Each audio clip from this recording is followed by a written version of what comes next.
Hello learners, स्वागत है आपका इकोनॉमिक्स एकेडमी में। मैं मंजू शर्मा एक बार फिर से हाजिर हूँ आपके लिए एक नया वीडियो लेकर। वीडियो का टॉपिक है लॉ ऑफ डिमांड। ये जो टॉपिक है, जो वीडियो है, ये पिछली वीडियो के साथ कॉन्टिन्यूटी में है, यानी ये उसका पार्ट 2 है। पिछली वीडियो में भी हम लॉ ऑफ डिमांड के बारे में हल्का सा डिस्कस कर चुके हैं। आज हम इसको डिटेल में डिस्कस करने वाले हैं। इसके जितने भी रिलेटेड कंसेप्ट्स हैं हम उन सबको डिस्कस करेंगे। और अगर आप इस टॉपिक को बिल्कुल इनिशियली समझना चाहते हैं सारा, तो उसका लिंक आपको डिस्क्रिप्शन बॉक्स में मिल जाएगा। आप उस वीडियो को ज़रूर देखें जो इससे पहले वाली है।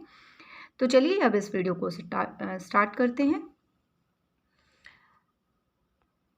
लॉ ऑफ डिमांड, तो पिछले वीडियो में हमने बात की थी डिमांड फंक्शन की। डिमांड फंक्शन क्या है कि अगर हम कहें ये एक्स वस्तु की क्वांटिटी डिमांड है, ये फंक्शन है मतलब इसका रिलेशन है किन किन फैक्टर्स के साथ। फंक्शन का मतलब होता है फंक्शनल रिलेशन, यानी फलनात्मक संबंध, मतलब किन किन से प्रभावित होते हैं। तो वस्तु की अपनी कीमत है, उपभोक्ता की आय है यानी इनकम ऑफ द कंज्यूमर है, टेस्ट एंड प्रेफरेंसेस है, प्राइस ऑफ रिलेटिव गुड है, इसके अलावा वेदर कंडीशंस होती हैं। साथ के साथ हम कहें कि फ्यूचर प्राइस यानी एक्सपेक्टेड प्राइस, फ्यूचर में उस कमोडिटी के प्राइस क्या हो सकते हैं। इसके अलावा पॉपुलेशन हो सकती है, यानी कि जनसंख्या, या आप इसको कह सकते हैं नंबर ऑफ कंज्यूमर्स। ठीक है, तो पॉपुलेशन हो सकती है। ठीक, और भी बहुत सारे फैक्टर्स हैं जिनको हम इसमें कंसिडर नहीं करें। बहुत सारे फैक्टर्स होते हैं जिनका हम इफ़ेक्ट भी नहीं देख पाते हैं। तो ये सभी को कहा जाता है फैक्टर्स अफेक्टिंग डिमांड। ठीक है, तो यहाँ पर हम जब लॉ ऑफ डिमांड की बात करते हैं तो ये दो कैटेगरी हो जाती हैं। ये सारे जो फैक्टर्स हैं इनको कहा जाता है अदर फैक्टर्स या other things.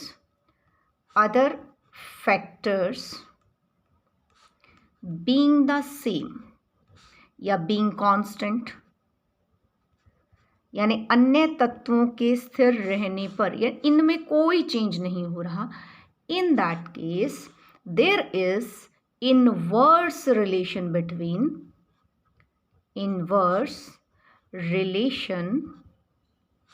Between price of X and quantity demanded of X, यानी प्राइस और एक्स क्वांटिटी के बीच में, डिमांड के बीच में कैसा रिलेशन होता है? इनवर्स रिलेशन होता है। अगर प्राइस इंक्रीज होता है तो क्वांटिटी डिमांडेड डिक्रीज होगी, और अगर प्राइस डिक्रीज होता है तो क्वांटिटी डिमांडेड इंक्रीज होगी।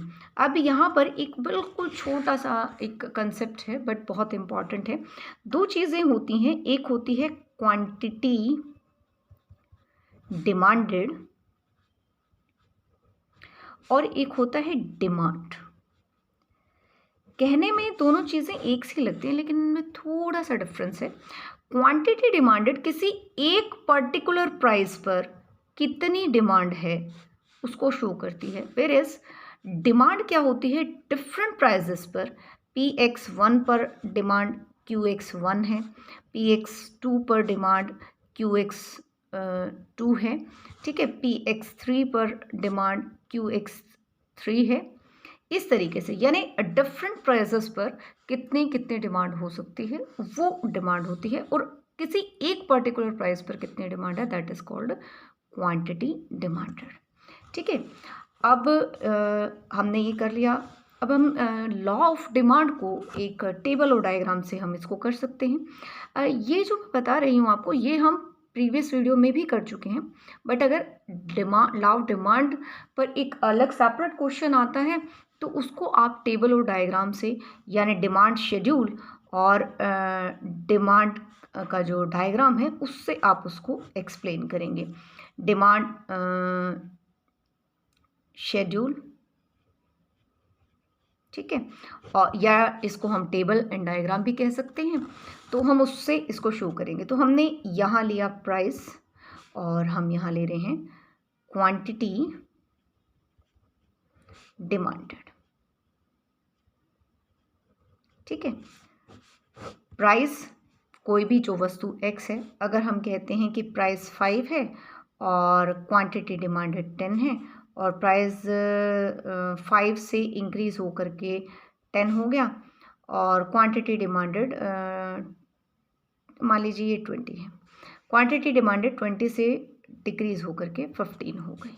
ठीक है, तो ये क्या है, बस ये हमारी क्या हो गई, डिमांड शेड्यूल या टेबल, तालिका। ठीक है, अनुसूची।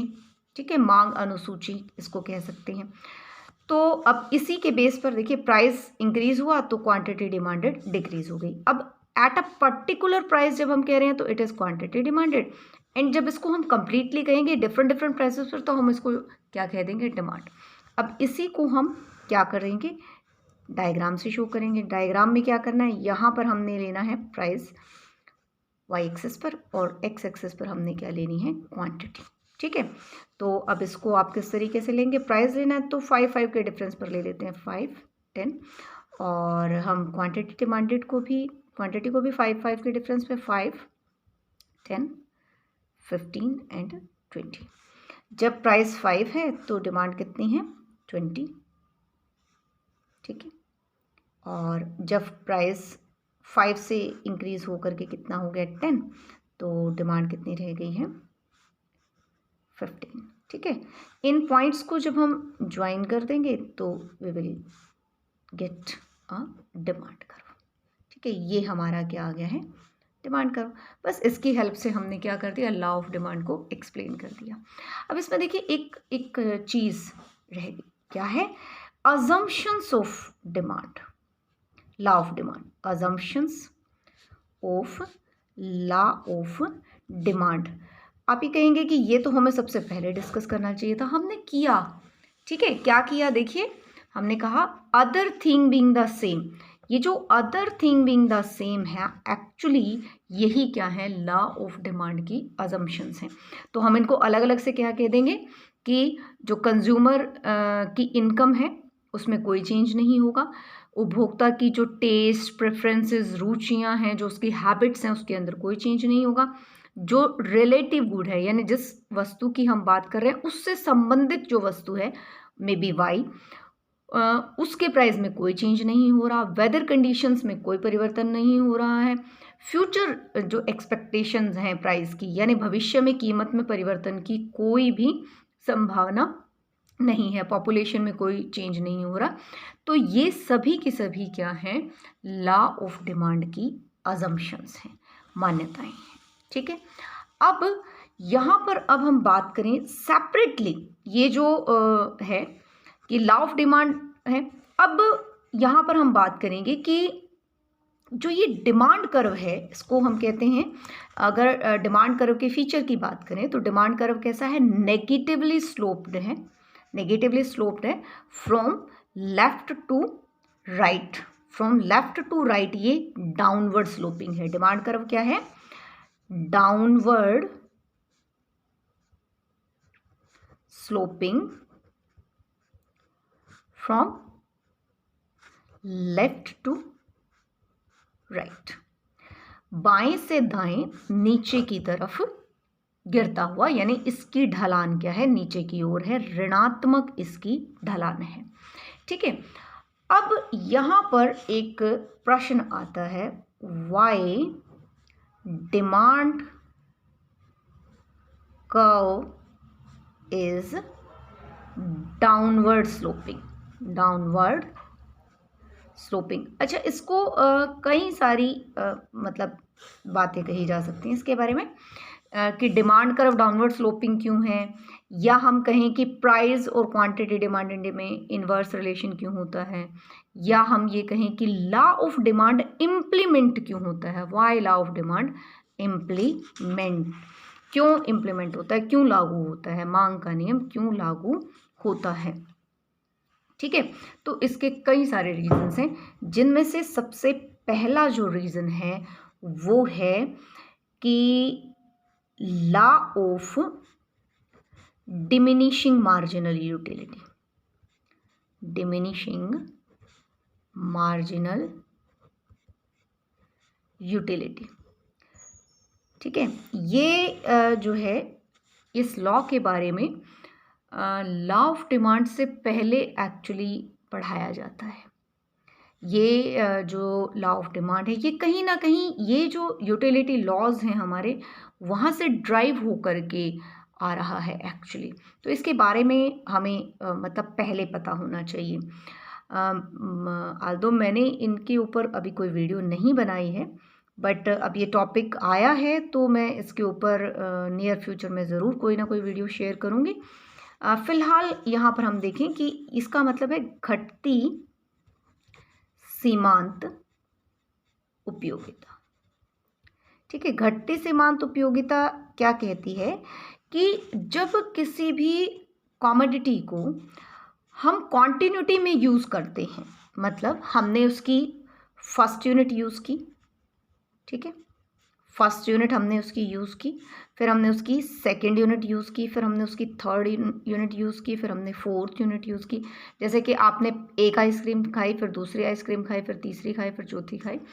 तो ये नियम क्या कहता है कि ये है यूनिट्स ऑफ गुड, और यहाँ हम कहते हैं MU, marginal utility. Marginal utility कि जब हम पहली इकाई लेते हैं किसी भी वस्तु की तो वो हमें सबसे ज़्यादा उपयोगिता देती है। ठीक है, मतलब उसके कितनी भी हमने मान ली, यहाँ पर हम मान रहे हैं कि मान लीजिए उससे हमें 10 के बराबर सीमांत उपयोगिता मिली। जब हमने दूसरी इकाई ली, दूसरी सेकंड वन, दोनों को मिला करके नहीं, सेकंड वन जब हमने ली, तो जैसे जैसे हम किसी भी कमोडिटी की और ज़्यादा इकाइयों का उपयोग करते जाते हैं तो उसकी सीमांत उपयोगिता घटती चली जाती है।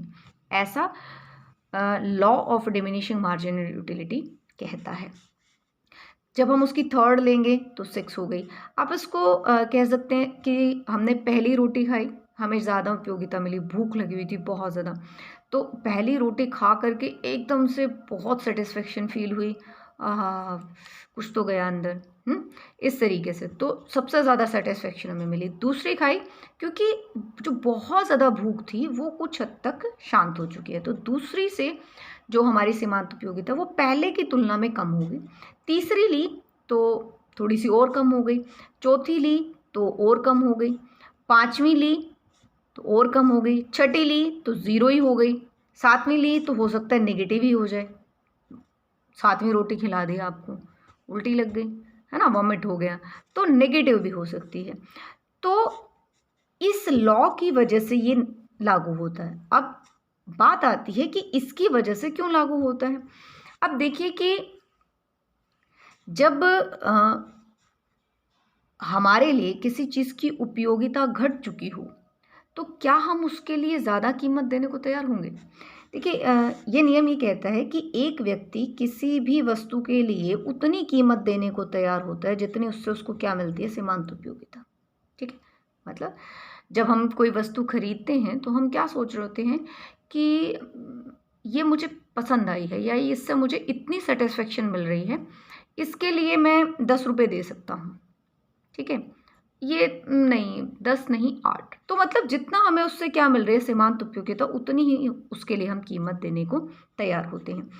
तो जब मेरे को पहली इकाई से 10 मिली, अगर दूसरी इकाई से मेरी सीमांत उपयोगिता घट चुकी है और इसके लिए मुझे पहली इकाई जितनी ही कीमत देनी पड़े तो हम इसको नहीं बढ़ाएंगे, दूसरी इकाई नहीं लेंगे। ये हम कब लेंगे, जब हमें पहले से कम कीमत देनी पड़े। आपने बहुत बार ऐसा देखा होगा कि जब हम कोई वस्तु खरीदते हैं तो हम बहुत बार ऐसी ऑफ़र देते हैं कि आप इसका प्राइस सपोज़ करो कि हम कहें कि टमाटर 35 रुपये किलो है और हम ऐसे कि 2 किलो ले लेंगे तो 30 लगा लें। ऐसा बोलते हैं ना बहुत बार कि हम 2 किलो ले लेंगे 30 लगा लो, 2 किलो 60 के दे दो। तो मतलब ज़्यादा इकाई हम तब लेने को तैयार होते हैं जब वो हमें कम कीमत पर मिले। तो बन गया रिलेशन कि कम कीमत पर अधिक मांग और अधिक कीमत पर कम मांग। ठीक है, तो पहला कारण ये है। इसके बाद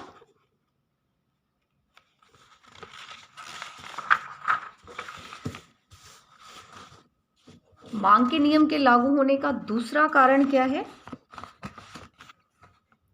आय प्रभाव,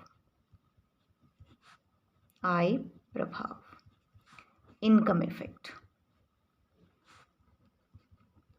ठीक है, इनकम इफेक्ट क्या है कि जैसे सपोज कीजिए एक व्यक्ति के पास 50 रुपये हैं खर्च करने के लिए और कोई वस्तु 10 रुपये उसकी कीमत थी और वो 10 रुपये कीमत के हिसाब से उसकी 5 इकाइयाँ खरीद रहा था। ठीक है, 10 गुना 5, 50 रुपये उसने खर्च कर दिए। अब मान लीजिए इसकी कीमत क्या हो जाती है, घट करके कीमत घट जाती है और घट करके कितनी रह जाती है, 5। अब इसकी कीमत पहले से घट कर कितनी रहेगी, 5। अगर उसे वही 5 इकाइयाँ खरीदनी हो तो 5 रुपये कीमत के हिसाब से 5 गुना 5 उसके 25 रुपये खर्च हुए। अब उसके पास तो 50 रुपये थे, अब उसे के 25 रुपये खर्च हुए, यानी 25 रुपये जो है उसकी जो वास्तविक आय है, वास्तविक आय, रियल इनकम, वो बढ़ गई। वैसे तो 50 ही है, लेकिन अब उसके पास 25 रुपये बच गए हैं और खर्च करने के लिए। ठीक है, तो वो इस बढ़ी हुई आय से बढ़ गई ना एक तरह से आय। वैसे तो 50 ही है, लेकिन वास्तविक आय उसकी क्या हो गई है, इंक्रीज हो गई है। क्यों? क्योंकि कीमत घट गई है। तो इस बढ़ी हुई आय का प्रयोग वो किसके लिए कर सकता है, इस वस्तु की अतिरिक्त इकाइयां खरीदने के लिए कर सकता है कि भाई अब उसके पास ज़्यादा पैसे बच रहे हैं क्योंकि सस्ती हो गई, तो वो 5 किलो की बजाय 8 किलो ले ले, 10 भी ले सकता है। तो दूसरा कारण ये है कि आय प्रभाव की वजह से भी क्या होता है कि मांग का नियम लागू होता है कि कीमत के घटने पर अधिक मांग होती है। इसके रिवर्स भी हो सकती है, अगर कीमत बढ़ जाए, 10 थी, 10 की बजाय कितनी हो गई, 20 हो गई।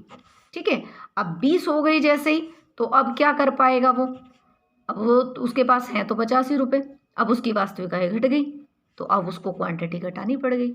ठीक है, क्योंकि उसके पास खर्च करने के लिए नहीं है। तो दूसरा कारण क्या है, आय प्रभाव। तीसरा कारण है विभिन्न उपयोग, विभिन्न उपयोग, एक से ज्यादा उपयोग। ठीक है, अल्टरनेटिव यूजेस। ठीक है, तो ये क्या है कि अगर किसी वस्तु के एक से ज्यादा उपयोग होते हैं, जैसे दूध है। ठीक है, दूध के कितने उपयोग हैं, चाय बनाने के लिए करते हैं हम, दही के लिए, मक्खन के लिए, पनीर के लिए, बहुत सारे उपयोग हैं।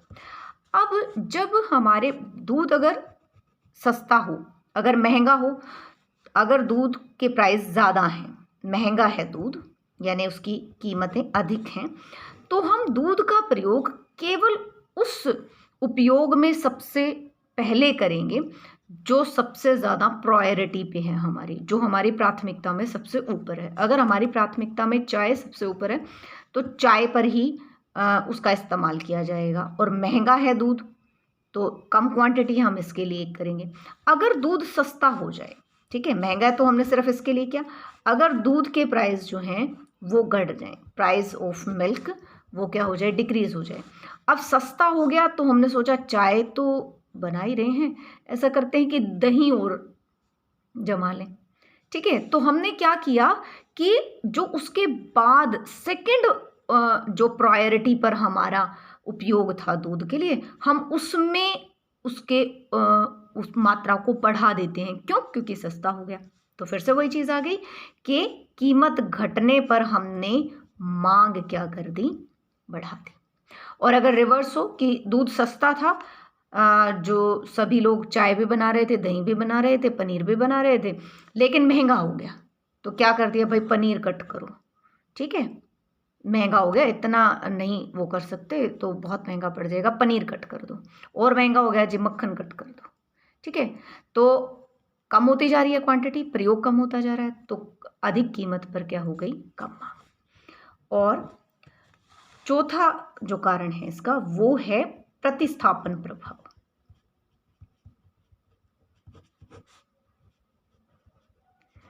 प्रतिस्थापन प्रभाव, substitution effect, substitution effect. Substitution effect क्या है कि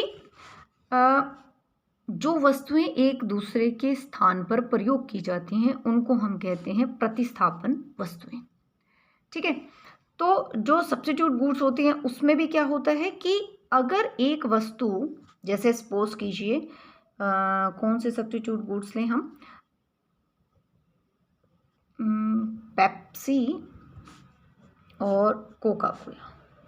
ठीक है, ये फेमस ही हैं, इस वजह से मैंने इनको ले लिया, पेप्सी एंड कोका कोला।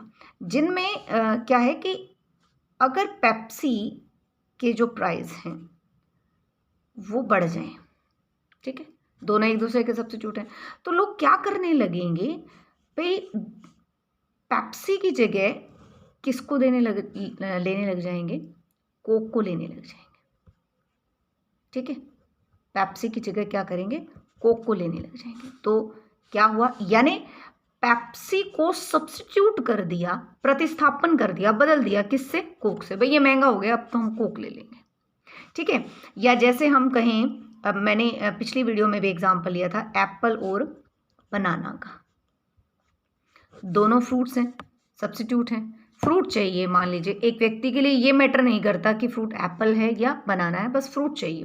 तो अगर ये लगता है कि एप्पल महंगा है तो भाई बनाना ले लो, वो उसकी जगह हमने उसको सस्ती को रिप्लेस कर दिया, अगर अवेलेबल है।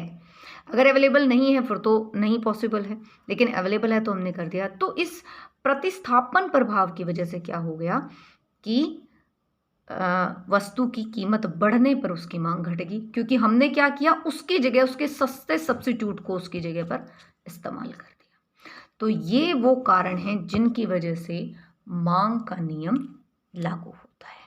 ठीक है, अब हम बात करें जल्दी से exceptions to law of demand. मांग का नियम लागू कहाँ नहीं होता। अब कहाँ नहीं होता का मतलब यह है कि ऐसी कौन कौन सी जगह हैं या ऐसी कौन कौन सी वस्तुएं हैं जहां पर कीमत के बढ़ने पर मांग घटती नहीं है, बढ़ जाती है, या कोई परिवर्तन नहीं होता है। ठीक है, मतलब कीमत बढ़ी है लेकिन मांग फिर भी बढ़ गई। ठीक है, या कीमत घटी है और मांग घट गई। तो ये दोनों ही सिचुएशन क्या होंगी कि मांग का नियम लागू नहीं हुआ। तो ऐसा कब होता है, सबसे पहली चीज तो है गिफन वस्तुएं, गिफन गुड्स। ठीक है, गिफन गुड्स क्या होती हैं, गिफन वास्तव में एक अर्थशास्त्री का नाम है जिन्होंने कुछ ऐसी, इनको वाबलन गुड्स भी बोलते हैं, जिन्होंने कुछ ऐसी वस्तुओं को आइडेंटिफाई किया जो इन्फीरियर हैं। इन्फीरियर का मतलब क्या होता है, इन्फीरियर गुड्स, इन्फीरियर गुड्स वो होती हैं जिनका इनकम इफेक्ट नेगेटिव होता है, मतलब जिनको हम आय के बढ़ने पर उनकी क्वांटिटी को हम कम कर देते हैं, हम उससे और बेहतर जो वस्तुएं हम अफोर्ड कर सकते हैं आय के बढ़ने पर उनको खरीदना शुरू कर देते हैं। तो गिफन गुड्स एक टाइप की इन्फीरियर गुड्स होती हैं, लेकिन ये इन्फीरियर में भी उस कैटेगरी की गुड होती हैं जहां पर मांग का नियम लागू नहीं होता, जहां कीमत के घटने पर मांग घट जाती है और कीमत के बढ़ने पर मांग बढ़ जाती है। क्या होता है कि ये निम्न कोटि की है, इनकी जो क्वालिटी है वो इतनी हम कह सकते हैं कि लो होती है किसी पर्सन के लिए, डिपेंड करता है कि उस पर्सन की प्रायोरिटी क्या है।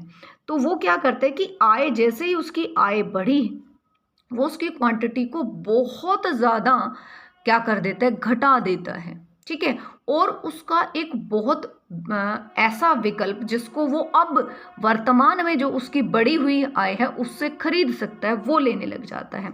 तो ऐसे में उसकी जो नेगेटिव इनकम इफेक्ट है वो इतना ज़्यादा स्ट्रॉन्ग हो जाता है कि वो जो उसके प्राइस इफेक्ट को भी जो है वो एक तरह से पॉजिटिव कर देता है प्राइस इफेक्ट को, और उसकी वजह से क्या होता है, कीमत के घटी है कीमत, उसके बावजूद वो व्यक्ति उसकी मांग को बढ़ाता नहीं है। क्यों? क्योंकि उसकी जो आय का स्तर है वो अब इस स्तर पर हो सकता है कि वो ये सोचता है कि तो बहुत ही ज़्यादा खराब है, ये नहीं, इससे जो बेहतर ऑप्शन हो सकता है हम वो लें।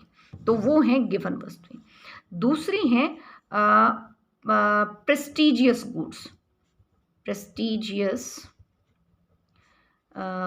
गुड्स यानी प्रतिष्ठा सूचक वस्तुएं, मतलब ऐसी वस्तुएं जिनका प्रयोग हम किसके लिए करते हैं या कोई भी उपभोक्ता इसलिए करता है ताकि वो अपनी अमीरी, अपनी शानो शौकत को दिखा सके। ठीक है, जैसे कि जो लोग डायमंड या महंगी ज्वेलरी पहनते हैं या महंगी कार लेते हैं या महंगा फर्नीचर इस्तेमाल करते हैं, वो उसके सस्ता होने पर उसे ज़्यादा नहीं खरीदते, बल्कि वो जितना महंगा होगा उसको उतना ज़्यादा खरीदेंगे, सो दैट कि वो ये शो कर सकें कि वो कितने ज़्यादा अमीर हैं या उनकी आय का स्तर कितना ज़्यादा ऊंचा है। तो ऐसी वस्तुओं में भी मांग का नियम लागू नहीं होता, यानी कीमत के बढ़ने के बावजूद उनकी मांग घटती नहीं है, उल्टा बढ़ जाती है। तीसरा जो है वो है कि अगर हम इग्नोरेंस है, मतलब अज्ञानता की वजह से, ठीक है, अज्ञानता क्या, किस तरीके से कि अगर हमें ये लगता है कि भाई जो वस्तु महंगी होती है वो मतलब अच्छी क्वालिटी की होती है, अगर उपभोक्ता को ऐसा महसूस होता है या उसकी जो थॉट है वो ये है कि महंगी वस्तु अच्छी होती है और सस्ती वस्तु खराब होती है, उसकी क्वालिटी अच्छी नहीं होती, तो उस सिचुएशन में वो क्या करेगा, वस्तु के महंगा होने पर उसको ज़्यादा खरीदेगा और सस्ता होने पर उसको कम खरीदेगा। तो ऐसी स्थिति में भी मांग का नियम लागू नहीं होता है। ठीक है, इसके अलावा और भी कुछ 2-4 केसेस और ऐसे होते हैं जहाँ पर मांग का नियम लागू नहीं होता, पर मेनली जो है वो यही है।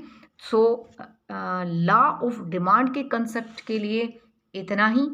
That's all for this video. Thank you so much for watching. और इससे पिछली वीडियो का लिंक आपको मिल जाएगा, उसे देखें। इस वीडियो को लाइक करें, चैनल को सब्सक्राइब करें, अपने फ्रेंड्स के साथ शेयर करें और कमिंग वीडियोस को ज़रूर देखें क्योंकि उसमें इससे रिलेटेड और कंसेप्ट्स को हम डिस्कस करेंगे। Thank you so much. Bye and take care.